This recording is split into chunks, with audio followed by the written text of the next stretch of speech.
Hello class 11th। आज आपका chapter number 5 laws of motion का टॉपिक करते हैं सूडो फोर्सेस। इसमें जो पी होता है ये साइलेंट होता है। सूडो फोर्सेस कैसे फोर्सेस होते हैं? They are called imaginary forces. ये क्या होते हैं? इमेजिनरी फोर्सेस होते हैं। वास्तव में ऐसा कोई फोर्स एक्ट नहीं करता, काल्पनिक होते हैं, झूठे होते हैं, फेक फोर्सेस होते हैं। वास्तव में ऐसा कोई फोर्स नहीं है। एक्चुअल में जो ये फोर्सेस होते हैं they depends upon frame of reference. Frame of reference पे डिपेंड करते हैं ये फोर्सेस। ये फ्रेम ऑफ रेफरेंस क्या होता है? थोड़ा सा मैंने आपको पहले भी डिस्कस किया हुआ है जब मैंने आपको रिलेटिव वेलोसिटी का टॉपिक कराया था।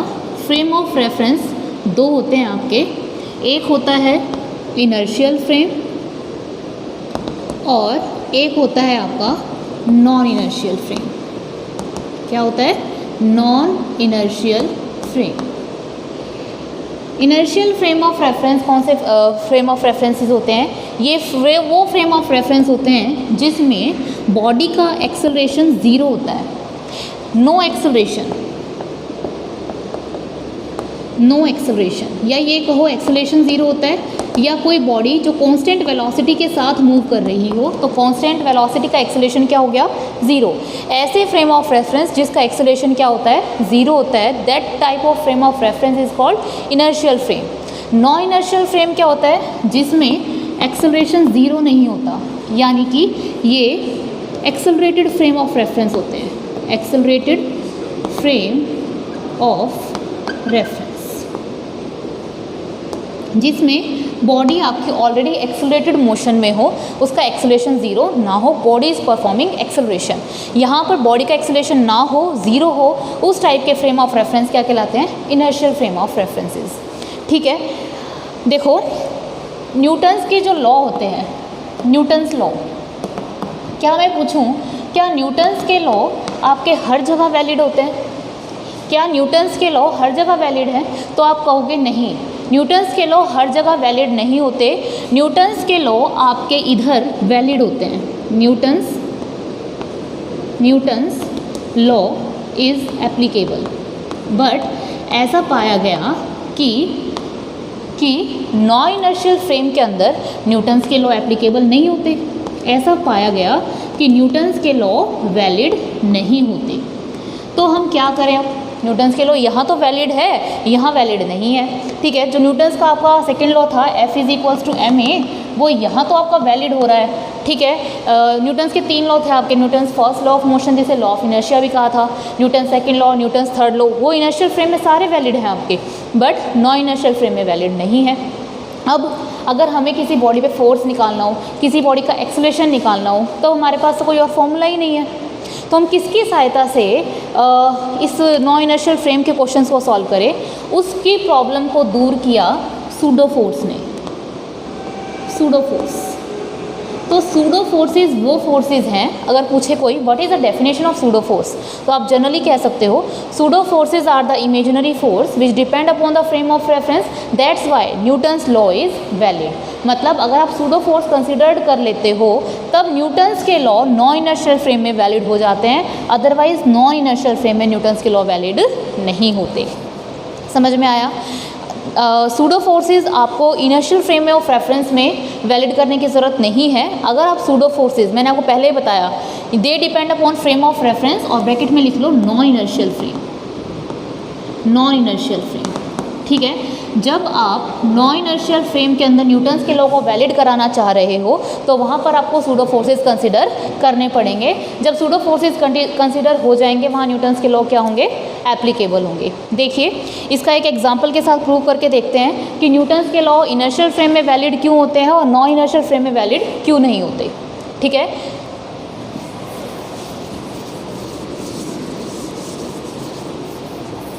देखिए मान लीजिए आपकी एक लिफ्ट है,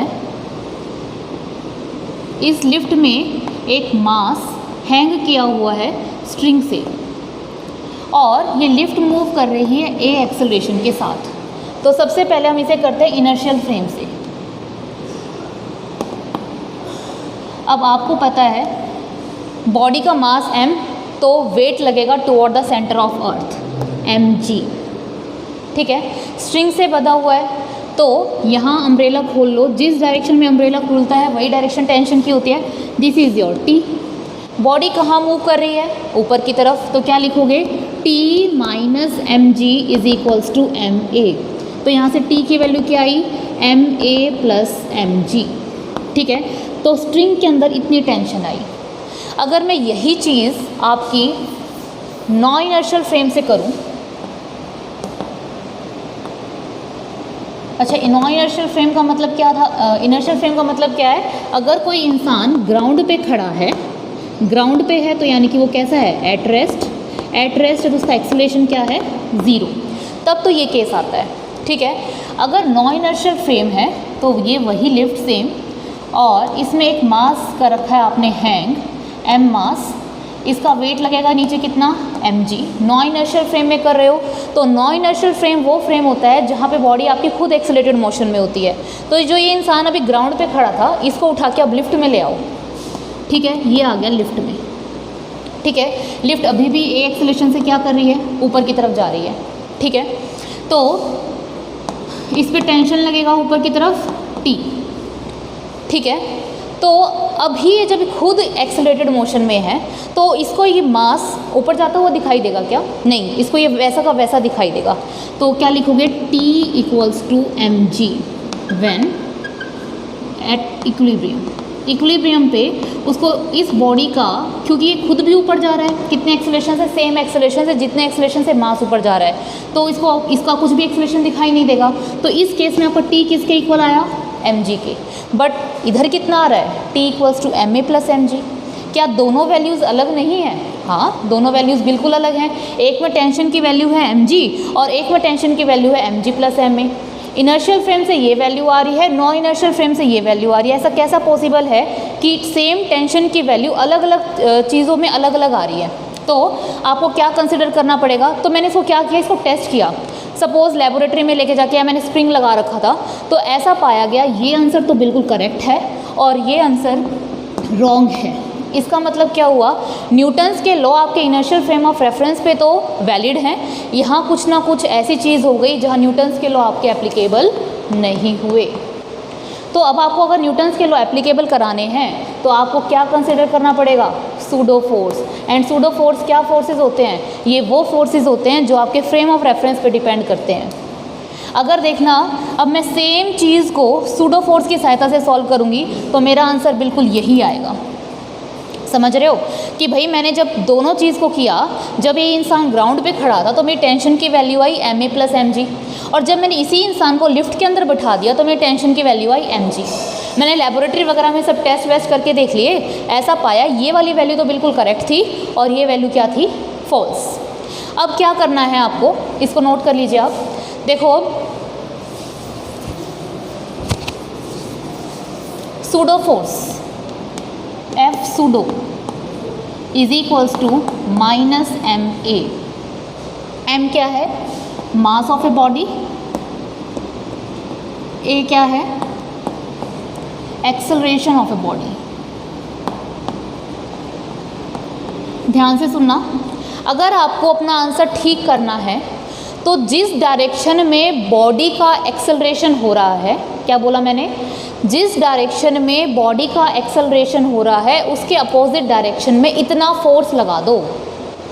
जैसे इसी को देखो, ये था एक मास हैंग कर रखा था आपने, एम मास, ये एक्सेलरेशन ए, बॉडी का मास एम, बॉडी का एक्सेलरेशन ए। बॉडी का एक्सेलरेशन कहाँ हो रहा है? ऊपर की तरफ।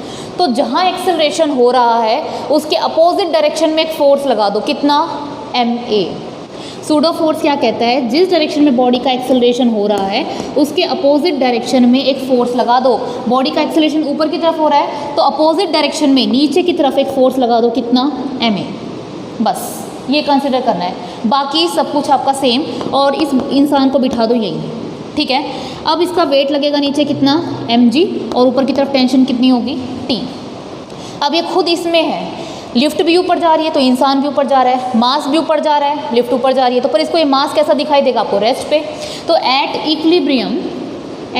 इक्विलिब्रियम ऊपर वाला फोर्स इज इक्वल्स टू नीचे वाला force M A plus M G. T equals to M A plus mg। और देखो इनर्शियल फ्रेम से भी यही वैल्यू आ रही थी, पर जब हमने यहाँ पे सूडो फोर्स कंसिडर नहीं किया था तो टेंशन की वैल्यू कितनी आ रही थी, mg, जो बिल्कुल ठीक नहीं थी। ठीक है, तो सूडो फोर्सेस क्या कहते हैं? सूडो फोर्सेस वो इमेजिनरी फोर्सेस होते हैं जो आपके फ्रेम ऑफ रेफरेंस पे डिपेंड करते हैं। तो अगर फ्रेम ऑफ रेफरेंस पे डिपेंड कर रहे हैं तो जहाँ बॉडी का एक्सेलरेशन होगा उसके अपोजिट डायरेक्शन में उतना फोर्स लगा दो, आपका न्यूटन्स के लॉ एप्लीकेबल होने स्टार्ट हो जाएंगे। क्लियर है? इसको नोट कर लीजिए वीडियो को पॉज करके। ठीक है, ओके, आई थिंक समझ में आया होगा आपको। अभी इसके ऊपर न्यूमेरिकल्स भी कर लेंगे। देखिए, अर्थ एक पेपर आपके बुक में एक क्वेश्चन है, बताइए अर्थ एक इनर्शियल फ्रेम है, why earth is not a inertial frame. देखिए, अब वास्तव में इनर्शियल फ्रेम ऑफ रेफरेंस कोई भी नहीं होता। आइडियली रेफरेंस में कुछ कहूँ मैं कि अर्थ क्या इनर्शियल फ्रेम है, मान लिया जाता है कि अर्थ एक इनर्शियल फ्रेम होगा, बट आपको भी पता है अर्थ क्या करती है, रोटेट करती है। तो रोटेट करने की वजह से रोटेट कर रही है तो उसका कुछ ना कुछ खुद का भी एक्सेलरेशन होगा। तो उसका जो एक्सेलरेशन आता है कांस्टेंट वेलोसिटी के साथ मूव करती है तो थोड़ा सा एक्सेलरेशन में चेंज आता है, तो हम नेग्लिजिबल मान लेते हैं। वैसे तो वास्तव में अर्थ आपका इनर्शियल फ्रेम नहीं है, क्योंकि कोई भी आपका फ्रेम ऑफ रेफरेंस इनर्शियल नहीं होता। अर्थ कैसा है, नॉन इनर्शियल। बट हम अपने क्वेश्चंस को ग्राउंड लेवल पे सॉल्व करने के लिए अर्थ को कैसा फ्रेम ऑफ रेफरेंस मान लेते हैं, इनर्शियल फ्रेम ऑफ रेफरेंस मान लेते हैं। ठीक है, समझ में आया? ओके, क्वेश्चन देखिए,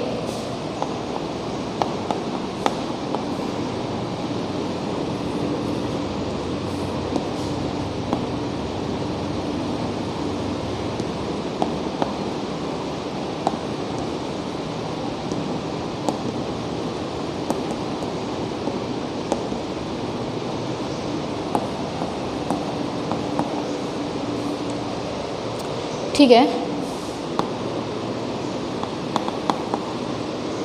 ये है आपके पास। तो बताइए, ये क्वेश्चन है, इसका मास 1.5 किलो है, इसका मास 3 kg है, पुली से बंधा हुआ है और पूरे सिस्टम का एक्सेलरेशन जो ऊपर की तरफ जा रहा है वो कितना है, g/10। आपको एज्यूम करना है टेक g = 10 मीटर पर सेकेंड स्क्वायर, ये कंसिडर करना है और आपको इसकी वैल्यू निकालनी है कि इसकी वैल्यू कितनी आती है। ठीक है, चलो सॉल्व करते हैं। सबसे पहले इसको नॉन इनर्शियल का फ्रेम लेके करते हैं। नॉन इनर्शियल फ्रेम इसलिए कंसीडर किए जाते हैं ताकि आपके क्वेश्चंस इजी हो जाएं। तो नॉन इनर्शियल फ्रेम करने के लिए क्या करो, एक इंसान को इसी के अंदर बिठा दो। ठीक है, अब नॉन इनर्शियल फ्रेम में हमें एक चीज़ पता है, न्यूटन्स के लॉ एप्लीकेबल नहीं होंगे, तो उससे अच्छा क्या है, सूडो फोर्स कंसीडर कर लो। यहाँ आ जाओ,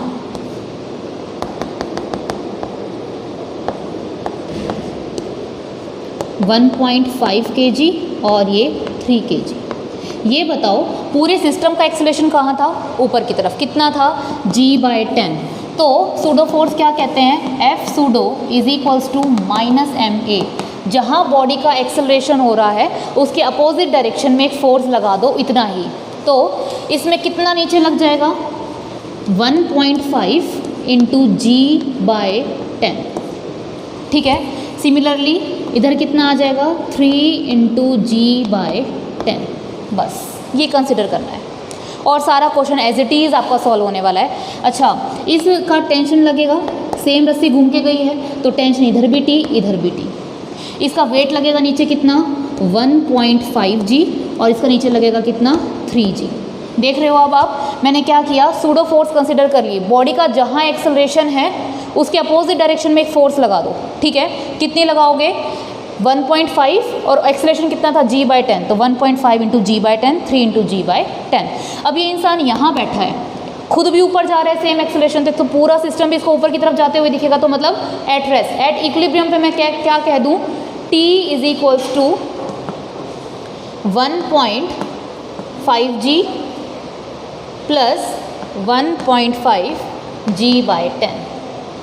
ठीक है, यहाँ पर T = 3g + 3g/10। ठीक है, सॉल्व कर लो इसको। T इज इक्वल्स टू, अच्छा एक चीज़ और, अभी यहाँ पर ये मास ज़्यादा है, ये मास ज़्यादा है, पूरे सिस्टम का एक्सेलरेशन कहाँ होगा, नीचे की तरफ A, और इसका एक्सेलरेशन कहाँ होगा, ऊपर की तरफ। तो इसको इस तरह से करेंगे, नीचे वाला फोर्स इज ग्रेटर देन ऊपर वाला फोर्स, तो क्या लिखोगे 3G plus 3G/10 minus T is equals to MA। M कितना है 3 और एक्सेलरेशन कितना है A, इक्वेशन नंबर फर्स्ट। ठीक है, क्योंकि ये मास ज़्यादा है तो पुली नीचे की तरफ जाएगी और ये ऊपर की तरफ जाएगा, ये ऊपर जाएगा तो ये वाला फोर्स बड़ा है T minus 1.5G plus 1.5G/10 is equals to mass into acceleration. Mass कितना है 1.5 इंटू A। सॉल्व कर लेते हैं इसको, कितना आएगा 3G, G की वैल्यू को 10 लेना है, ठीक है, तो यहाँ से आ जाएगा 30, 10 से 10 cancel, 3 minus T is equals to 3A। तो 30 प्लस 3 33, सीधा लिख लो 33 minus T is equals to 3A। इधर आ जाइए, 1.5G 10 कट जाएगा यहाँ से, तो T माइनस 150 यानी कि 15 plus 1.5 is equals to 1.5A। तो 33, 15 plus 1.5 16.5 is equals to, solve कर लीजिए, ये कैंसिल हो जाएगा, सिस्टम का एक्सेलरेशन आ जाएगा। A की वैल्यू को यहाँ पुट कर देना, आपके पास टेंशन आ जाएगी स्ट्रिंग में, ठीक है। तो सूडो फोर्सेस कंसिडर करने से देखो आपके न्यूटन्स के लॉ क्या हो गए, एप्लीकेबल हो गए, ठीक है। तो इसको आप सॉल्व कर लो, वैल्यू आ जाएगी आपके पास एक्सेलरेशन की, जो भी वैल्यू आए किसी भी इक्वेशन में डाल देना, टेंशन की वैल्यू आ जाएगी इतना न्यूटन। क्लियर? ओके स्टूडेंट्स, ये क्वेश्चन देखिए, अ बॉब ऑफ मास m, एक बॉब है जो पेंडुलम का बॉब होता है, उसका मास m is suspended from the ceiling of A train, train की सीलिंग से लटका दिया गया है, moving with an acceleration a, और ये ट्रेन a एक्सेलरेशन से आगे की तरफ जा रही है। फाइंड द एंगल थीटा, ये थीटा आपको इक्विलिब्रियम में निकालना है। अच्छा एक चीज़ बता दूं मैं आपको, वास्तव में ही जब ये ट्रेन आगे की तरफ जाएगी ना, तो ये पेंडुलम यूँ नहीं रहेगा, वास्तव में ये इसी पोजीशन में रहेगा, ये हिलेगा ही नहीं अपनी जगह से, जब तक ये ट्रेन ए एक्सेलरेशन से जाती जाएगी ये इसी डायरेक्शन में रहेगा, ठीक है। अच्छा इस क्वेश्चन को देखना, मैं दोनों से सॉल्व करूँगी, इनर्शियल से भी करूँगी और नॉन इनर्शियल से भी। तो सबसे पहले इसे नॉन इनर्शियल से करके देखते हैं, non inertial frame of reference. मैंने आपको एक चीज़ कही थी, जहाँ बॉडी का एक्सेलरेशन हो रहा हो उसके डायरेक्शन में एक अपोजिट डायरेक्शन में फोर्स लगा दो -ma। एक्सेलरेशन इधर हो रहा है ना, तो इसके अपोजिट डायरेक्शन में ये फोर्स लगा दो ma, ठीक है। इसका मास कितना है m, तो वेट कितना लगेगा mg, और ये हो गई टेंशन T, ठीक है। अब ये मैंने एक लाइन ड्रॉ कर ली, ये लाइंस कैसे हैं पैरेलल, ये कैसी है ट्रांसवर्स, ये थीटा, तो ये भी कितना हो गया theta, alternate interior angle. T का इधर कंपोनेंट, ये टेंशन T है, इसका इधर कंपोनेंट कितना आएगा T cos थीटा, और परपेंडिकुलर डायरेक्शन में कितना आएगा T sin थीटा, ठीक है। इसका फ्री बॉडी डायग्राम बना लो, ये बॉडी, इसका मास mg इधर लग रहा है, टेंशन T cos थीटा इधर लगा, T sin थीटा इधर लगा, और ma इधर। नॉन इनर्शियल का मतलब क्या होता है, आप खुद इसके अंदर बैठ जाओ, आप खुद भी एक्सेलरेशन से जा रहे हो, ये भी जा रहा है, तो आपको कैसा दिखाई देगा, होल सिस्टम का एक्सेलरेशन 0, तो ऊपर वाला फोर्स इज इक्वल्स टू नीचे वाला फोर्स, यानी कि T cos theta is equals to mg और T sin theta is equals to ma। Equation number first नाम दे दो इसको नाम दे दो सेकेंड। डिवाइड इक्वेशन 1/2, तो क्या आ जाएगा T sin theta upon T cos theta is equals to ma upon mg, T से T कैंसिल, M से M cancel, sine theta upon cos theta is tangent theta, tangent theta is equals to A/G, और theta की value कितनी आ गई, tangent inverse A/G। और देखो आपसे थीटा की तो वैल्यू पूछ रहा था, फाइंड द एंगल थीटा, ये थीटा कितना होगा, टेंजेंट इनवर्स A/G। मैंने इस क्वेश्चन को सॉल्व किया है आपका कौन सा फ्रेम लगा के, नॉन इनर्शियल फ्रेम लगा के, बस वेट वही टेंशन के कंपोनेंट तोड़े, जहाँ एक्सेलरेशन है बॉडी का उसके अपोजिट डायरेक्शन में एक फोर्स लगा दिया, ठीक है। अब हम करते हैं इसे किसे, इनर्शियल फ्रेम ऑफ रेफरेंस की सहायता से। क्या ये इनर्शियल फ्रेम ऑफ रेफरेंस से भी यही आंसर आएगा, चलो इसे इनर्शियल फ्रेम ऑफ रेफरेंस से करते हैं, ठीक है। देखिए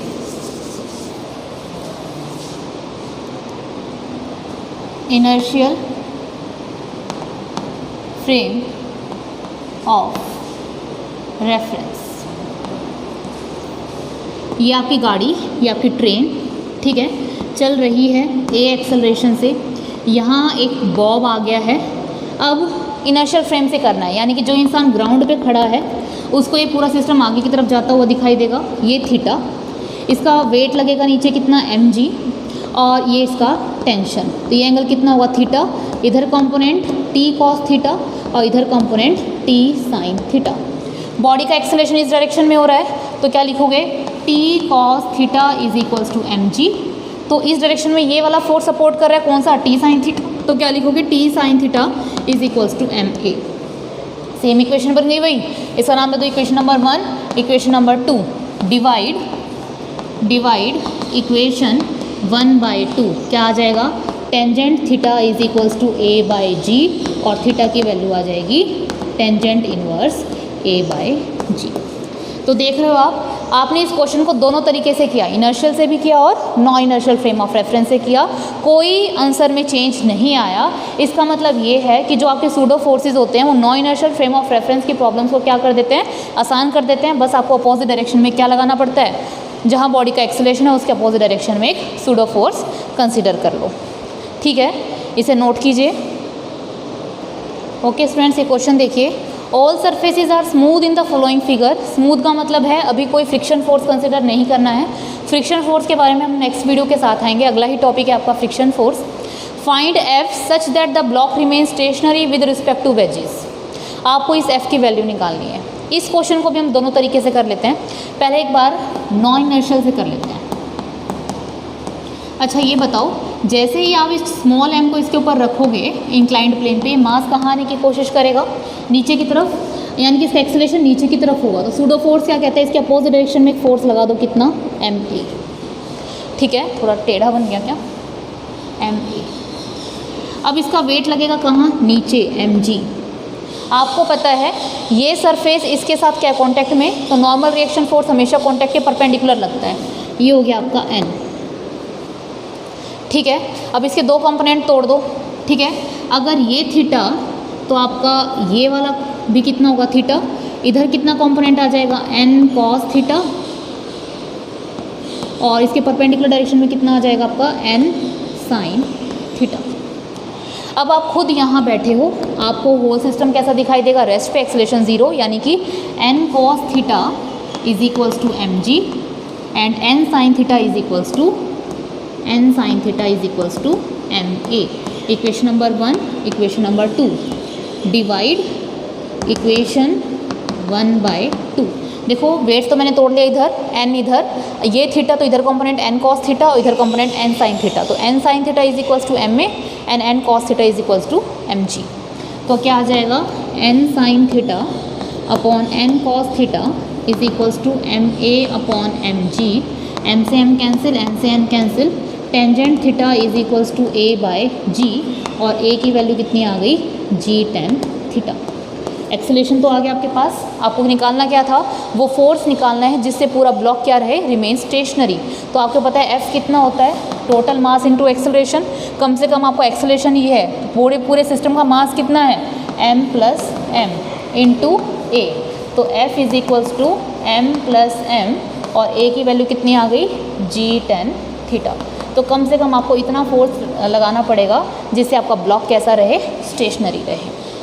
ये मैंने कौन से कॉन्सेप्ट से किया है, नॉन इनर्शियल से किया है। अभी मैं इसी क्वेश्चन को देखना इनर्शियल फ्रेम ऑफ रेफरेंस की सहायता से भी सॉल्व करूँगी। पहले आप इसे नोट कर लीजिए। बस आपको पता था ये वेज नीचे की तरफ आएगा, तो मैंने ऊपर की तरफ एक सूडो फोर्स लगा दिया, और बाकी सेम जैसा अब तक हम करते आ रहे थे, वेट, नॉर्मल रिएक्शन, कंपोनेंट तोड़ना, वही सब किया, ठीक है, नोट कर लिया आपने। अब इसे देखना इनर्शियल फ्रेम से करते हैं।